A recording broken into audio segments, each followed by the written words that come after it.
wabarakatuh. Alhamdulillah rabbil alamin wassalatu wassalamu ala asyrofil anbiya'i wal mursalin wa ala alihi wa sahbihi wasallam. Puji syukur kehadirat Allah Subhanahu wa taala yang telah memberikan kita rahmat dan karunia sehingga kita dapat bertatap muka pada hari ini menikmati keadaan dan suasana kelas kita pada hari ini. Selawat serta salam mari kita curahkan kepada Nabi kita Nabi Muhammad sallallahu alaihi wasallam dengan lafaz Allahumma shalli ala sayyidina Muhammad wa ala alihi. Kira-kira Anda semuanya sebelum kita mulai pembelajaran kita, maka baiknya kita mengucapkan bismillah. Bismillahirrahmanirrahim. Semoga pembelajaran kita hari ini berjalan lancar. Selanjutnya silakan keluarkan buku yang berkaitan dengan pembelajaran kita pada hari ini.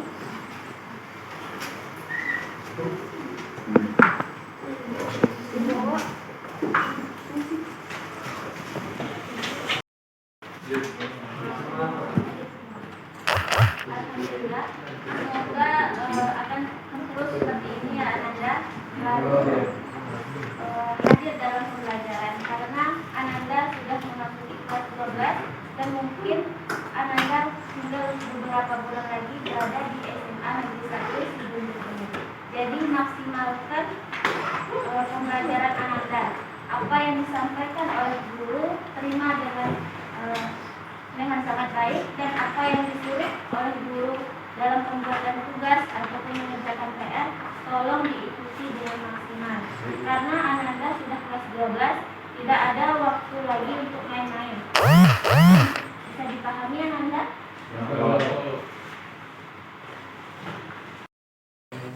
Apa materi sebelum materi ini? Ada yang tahu? Apa? Materi kita sebelumnya yaitu bekerja keras dan bertanggung jawab. Apa kaitan dari bekerja keras dan bertanggung jawab dengan materi pada hari ini? Dengan adanya kerja keras dan tanggung jawab, maka akan terbentuk rumah tangga yang indah. Bisa. Bagus. Siapa tadi namanya? Bagus. Bagus lagi. Bagus jawabannya. Tapi kaitannya, kita kemarin sudah membahas tentang bekerja keras dan bertanggung jawab. Jadi dengan kita sudah membahas tentang bekerja keras dan bertanggung jawab, nanti kita bisa kaitkan, masukkan ke dalam indahnya membangun mahligai rumah tangga. Maksudnya di sini kita bisa mengaplikasikannya. Sebelum itu, sebelum masuk ke materi itu, ada pun kompetensi yang harus kita capai dalam materi kali ini, yaitu yang pertama, meyakini kebenaran ketentuan pelaksanaan pernikahan berdasarkan syariat Islam.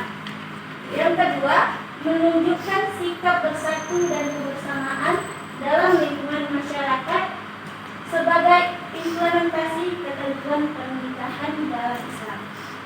Dapat menganalisis dan mengevaluasi ketentuan pernikahan dalam Islam. Jadi Ananda nantinya akan dapat mengevaluasi ketentuan pernikahan dalam Islam. Dan yang kedua, menyajikan prinsip-prinsip pernikahan dalam Islam. Dan yang ketiga, meyakini kebenaran ketentuan pelaksanaan pernikahan berdasarkan syariat Islam. Yang keempat, meyakini kebenaran ketentuan pelaksanaan pernikahan berdasarkan syariat Islam, dan juga dapat meyakini kebenaran ketentuan pelaksanaan pernikahan berdasarkan syariat Islam. Nah, nanti kita ada praktek pernikahan.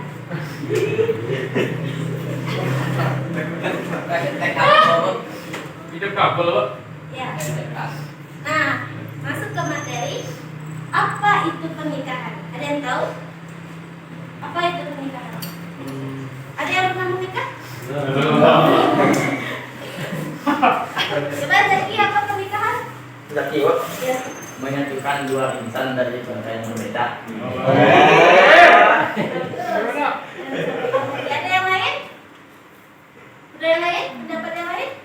Fitri? Seorang perempuan dalam ikatan syariat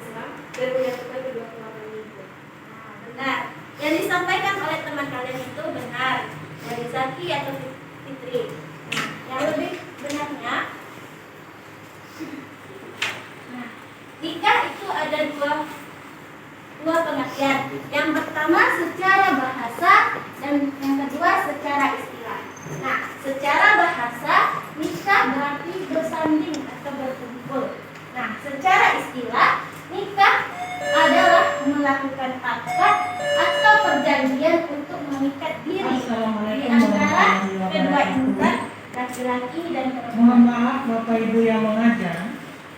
Diberitahukan kepada Menurut istilah adalah melakukan akad atau perjanjian untuk mengikat diri di antara kedua insan, yaitu laki-laki dan perempuan, atas dasar suka sama suka, bersama dengan mengucapkan ijab kabul. Nah, jika sudah diadakan pernikahan, hal yang tadinya diharamkan maka jadi dihalalkan.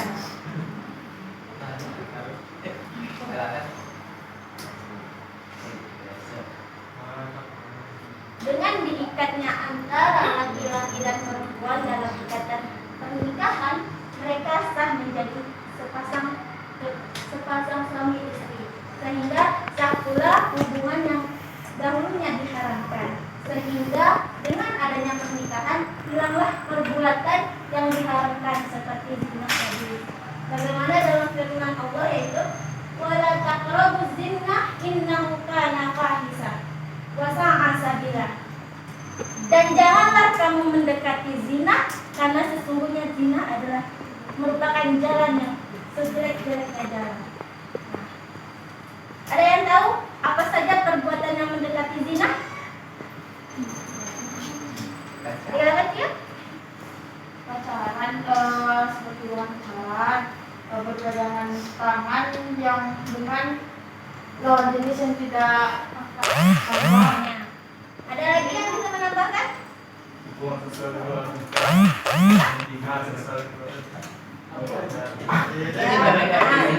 mendekati zina. Yang mendekati zina apa? Selain pacaran. Nah, kita ambil contoh pacaran terlebih dahulu. Nah, pacaran itu merupakan perbuatan mendekati zina. Kenapa demikian, Bu? Ada yang tanya gitu? Karena kenapa? Ada yang tahu kenapa? Karena itu apa tadi? Karena bentuk mahramnya. Nah, dalam pacaran pasti ada kita pegang-pegangan tangan sama lawan jenis kita. Nah, itu dilarang dalam Islam, apalagi kita perempuan dan laki-laki. Makanya dalam Islam dibatasi antara laki-laki dan perempuan pertemuannya. Misalnya dalam berbicara itu ada juga tata keramanya, bagaimana antara perempuan dan laki-laki cara mengobrolnya. Nah, yang mendekati zina itu, Bu, misalnya saya pacaran, Bu, tapi tidak ada pegang-pegangan, Bu, tidak ada sentuh-sentuhan, Bu. Apakah itu juga termasuk zina, Bu? Dia bertanya seperti itu. Termasuk zina karena apa? Ada perasaan dari diri laki-laki dan perempuan itu terhadap lawan jenisnya. Nah, itu sangat dilarang. Nanti suatu saat nanti dia bertemu, ada yang ketiganya setan yang menghasut dari keduanya, sehingga terjadilah zina tersebut. Nauzubillah min dzalik. Yang kedua, untuk memenuhi kebutuhan hubungan badan antara pria dan wanita secara sah. Biasanya laki-laki itu memiliki hormon yang tinggi sehingga melihat perempuan sedikit sudah terpesona. Jadi untuk mengatasi itu, makanya diadakan pernikahan atau dilaksanakan pernikahan untuk memenuhi syahwat laki-laki tersebut. Yang ketiga, untuk memperoleh keturunan yang sah. Nah, agar kita bisa memperoleh generasi Islami yang baik ke depannya, maka dilaksanakanlah pernikahan untuk memperoleh atau memperbanyak umat manusia di muka bumi ini.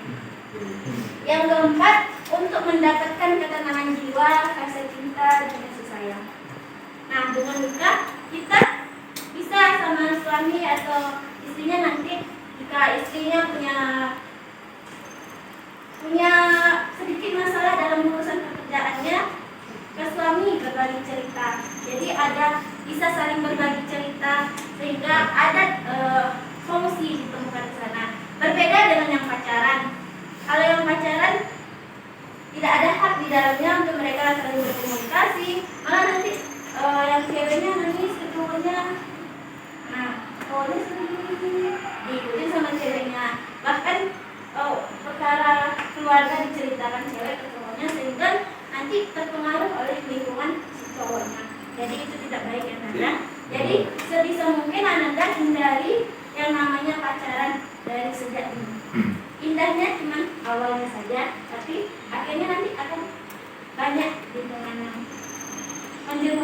ke dalam yang tidak baik. Itu adalah awal gerbang pembukaan Anda untuk hal-hal yang tidak baik. Tidak ada halangan untuk dia tidak menikah.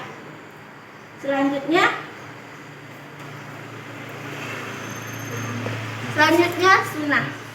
Hukum nikah di sini dikatakan sunnah, yaitu ketika walaupun dia sudah mampu secara material, fisik, lahir dan batin, namun dia bisa menjaga syahwatnya, bisa menjaga nafsunya sehingga tidak dipermasalahkan. Jika dia tidak menikah, dia tidak akan berbuat maksiat, maka di sini disunahkan dia untuk tidak menikah.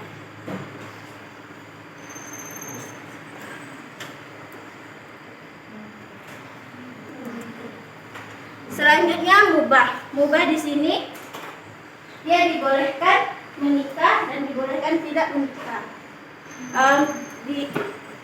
Jika seorang laki-laki hanya ingin menikah, hanya ingin mendapatkan kesenangannya saja, maka laki-laki itu boleh untuk tidak menikah. Dia hanya ingin bersenang-senang saja dalam pernikahan tersebut, tidak cukup untuk menafkahi seorang perempuan tersebut. Yang selanjutnya makruh. Makruh di sini jika suatu pernikahan yang dia lakukan belum mampu untuk menafkahi istrinya, maka tidak diwajibkan untuk dia menikah. Yang selanjutnya haram. Haram di sini dia dilarang, tidak bisa nikah. Ya, Dimana mau dilaksanakan tidak kabul kalau yang mengucapkan tidak kabulnya saja tidak ada. Jadi paling penting kalau suami di sini dia harus beragama Islam, balik, berakal, dan mampu secara material dan finansial, dan lahir batinnya mampu. Yang keempat, tidak terpaksa. Yang kelima, bukan mahramnya calon istri. Yang keenam, tidak sedang haji ataupun umrah. Dan yang kedua yaitu calon istri. Nah, calon istri di sini tidak terpaksa, muslimah syaratnya, tidak mahramnya calon suami, dan tidak juga dalam keadaan tidak boleh menikah. Seperti misalnya dia ada pernikahan sebelumnya atau ada perselisihan cerai dari sang suami sebelumnya, tidak boleh, atau menjadi milik orang lain, tidak boleh, dan juga tidak melaksanakan haji ataupun umrah. Nah, yang ketiga yaitu wali atau orang yang menikahkan sesuai nasab dari seorang istri tersebut, wali nikahnya. Yang keempat, 2 orang saksi. Yang kelima, akad dan ijab kabul. Calon suami dan calon istrinya. Nah, ibu yang bagi apa anak yang bagi? Ibu aja. Ibu. ya. Berhitung aja 1 sampai 2 ya. Ya. 1, 1, 2, 1,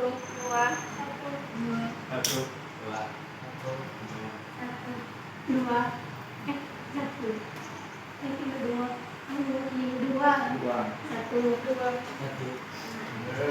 Silahkan bertemu dengan teman sekelompok. Jangan, 2 aja. 2.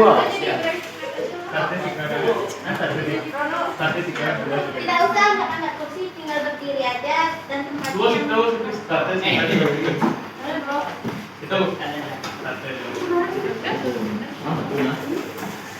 Ada ya. 1,5 sebisa mungkin mencegah hal-hal yang seperti itu. Nah, awalnya tadi kan berawal dari pacaran saja, jadi benar-benar jangan sampai yang seperti itu. Kebanyakan sekarang karena pergaulan di luar sana, karena rayuan dari teman-temannya, terjerumuslah ke dalam itu. Jadi kalau bisa hindarkan dari sejak ini, karena penyesalannya bukan pada saat ini, tapi berkelanjutan pada anak-anak kita nanti. Kasihan sama anaknya. Nanti jika teman-teman anaknya tahu, bakal jadi bulian untuk anaknya. Jadi hindari hal-hal yang seperti itu. Ada yang ingin ditanyakan lagi? Tentang wali? Tidak ada? Cukup? Istri tidak boleh punya suami lebih dari satu.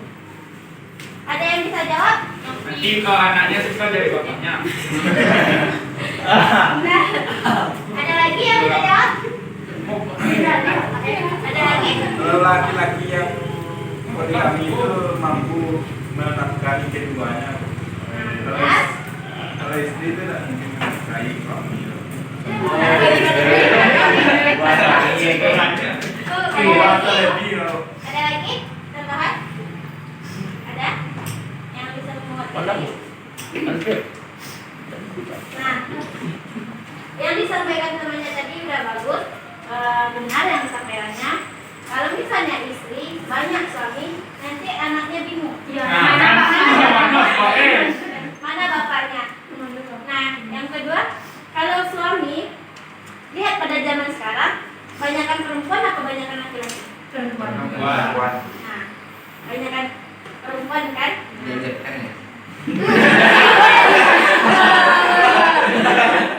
Pada zaman sekarang udah seperti itu. Sudah mendekati akhir zaman. Jadi banyak-banyaklah berbuat baik. Nah, yang kedua yang kalau misalnya seorang laki-laki itu dia dibolehkan untuk memperbanyak istri atau satu atau dua atau tiga. Adapun syarat-syaratnya ada juga. Jadi tidak sembarangan dia mau menikahi ini, tapi tidak ada dia hanya melepas tanggung jawab. Nah dia sebelumnya kan juga sudah belajar tanggung jawab. Nah jadi benar-benar diimplementasikan dalam kehidupan. Jadi seorang suami itu harus berlaku adil pada istrinya. Jika tidak mampu berlaku adil, maka dia lebih baik tidak, benar. Lebih baik tidak, cukup satu aja. Sekarang perempuan itu juga tidak mau dimana tidak mau dimadu karena kehandiannya tidak untuk kita. Jadi laki-laki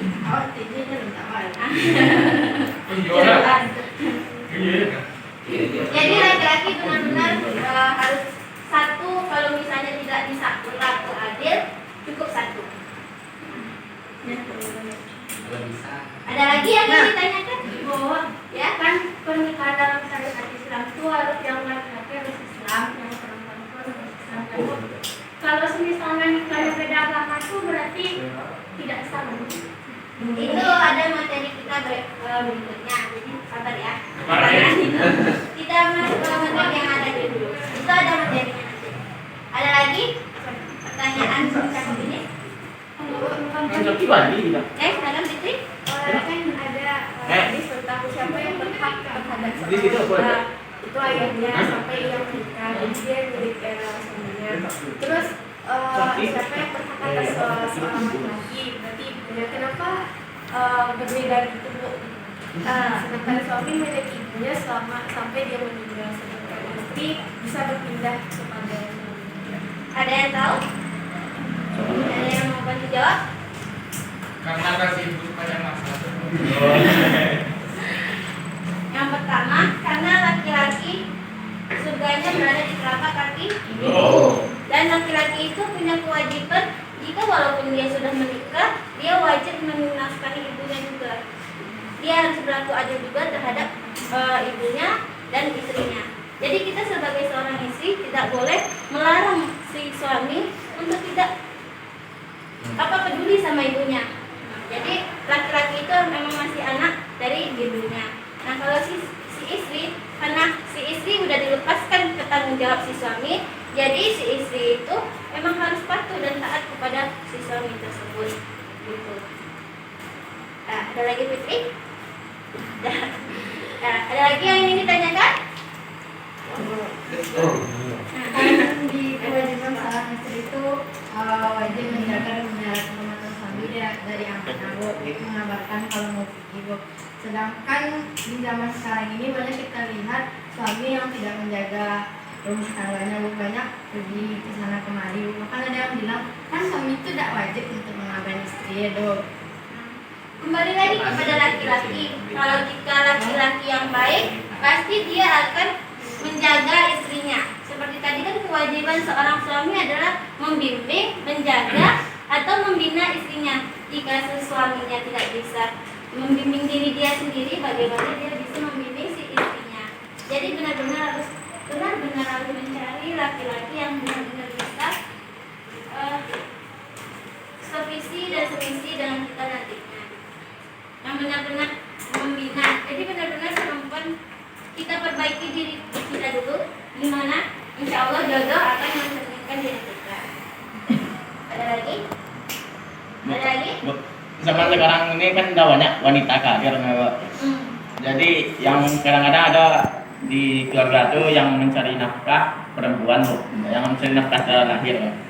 Perempuan dan yang laki-lakinya tidak kayak Yang mencari nafkah perempuan, yang istrinya loh. yang laki-lakinya apa ya?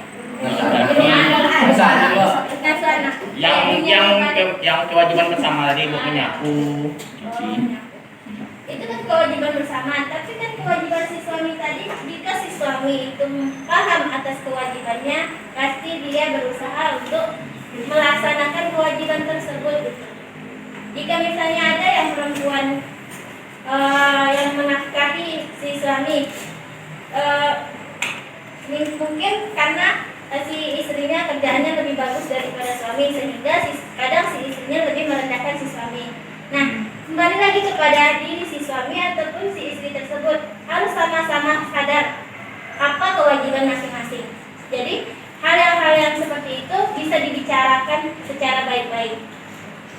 Jadi komunikasi antara suami dan istri itu harus benar-benar terjaga agar menciptakan keluarga yang sakinah, mawaddah, warahmah. Ada lagi? Lagi? Kalau ada seorang yang tidak menikah seumur hidup itu masuk dosa. Tidak juga, tergantung dari alasan dia tidak menikah itu.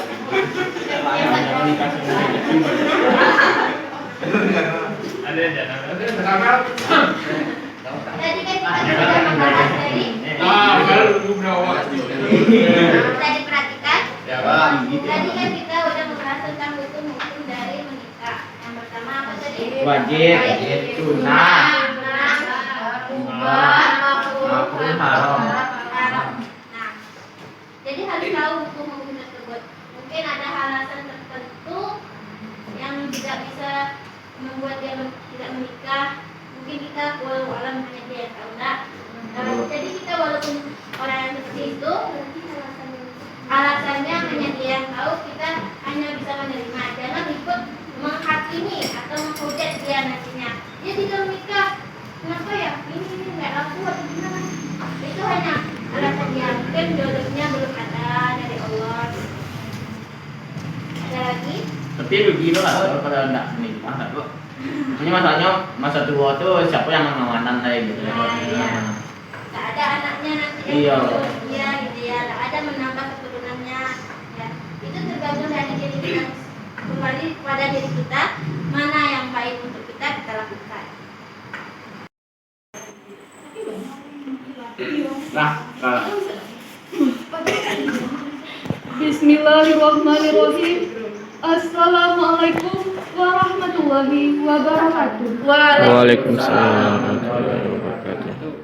Tiada kata yang pantas kita ucapkan pada hari yang berbahagia ini selain puji dan syukur atas kehadiran Allah Subhanahu wa taala. Atas berkat rahmat dan karunia-Nya kita dapat berkumpul di tempat dan keadaan sehat jasmani dan rohani untuk melangsungkan acara akad nikah Tono dan Amel. Acara pertama, pembacaan ayat suci Al-Quran. Bismillahirrahmanirrahim. Waja'alna bainahum mawaddatan wa rahmah. Dan Dia menjadikan di antaramu rasa kasih dan sayang. Hadirin yang kami hormati, tibalah saatnya kita menuju ke acara inti, yaitu akad nikah antara Tono dan Amel. Assalamualaikum warahmatullahi wabarakatuh. Waalaikumsalam warahmatullahi wabarakatuh. Untuk melanjutkan akad nikah pada saat ini, saya menanyakan apakah Bapak dari mempelai wanita sudah siap? dan saudara mempelai sudah siap? Silakan Bapak ucapkan, saya nikahkan nama mempelai pria dengan anak-anak saya, yaitu anak dari Bapak dengan maharnya. Lalu saudara menjawab, dengan saya terima nikahnya anak Bapak, nama dari mempelai wanita dengan beserta maharnya.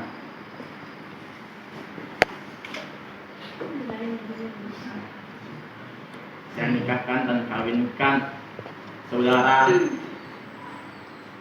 Tono bin Suparjo dengan anak saya yang bernama Angel binti Alex dengan mahar berupa emas 50 gram tunai. Saya terima nikah dan kawinnya anak Bapak Angel binti Alex dengan mas kawin emas 90 gram dibayar tunai. Bagaimana para saksi?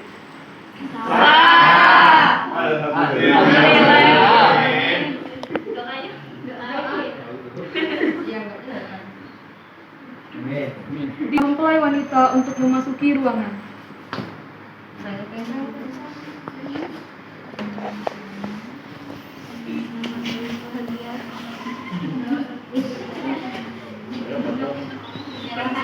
Penyerahan mahar.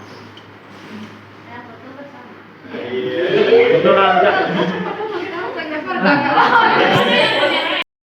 Dan keluarga, ini kan dua insan, laki-laki dan perempuan. Keluarga dan keluarga dengan mengucapkan tersebut.